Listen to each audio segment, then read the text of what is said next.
इस न्यूज़ के मोदी नाज़रीन अस्सलाम वालेकुम। सऊदी अरब से आपको खबर देते चले कि तिजारती पर्दापोशी, स्पेयर पार्ट्स और जिस्मों की दुकान पर तफ्तीशी मुहिम।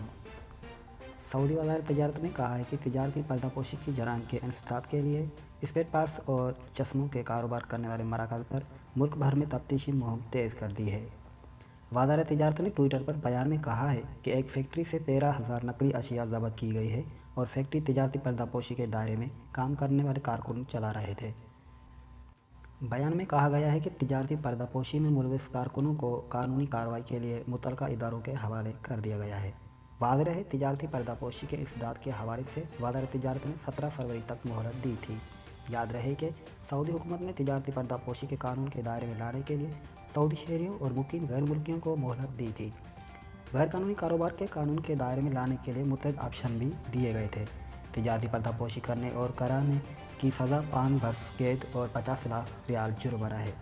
कारोबार के कानून के दायरे में लाने के लिए हुकूमत ने जो ऑप्शन दिए हैं उसमें एक ये है कि तिजारती इदारे को सऊदी और गैर मुल्की शराकत में रजिस्टर करा लिया जाए या तिजारती इदारे गैर मुल्की के नाम से रजिस्टर कराया जाए।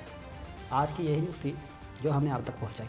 अगर आप हमारे चैनल में नए तो आप हमारे चैनल को सब्सक्राइब करें ताकि सऊदी अरब की खबरों से आप बाखबर रह सकें। आपके कीमती वक्त का बहुत शुक्रिया।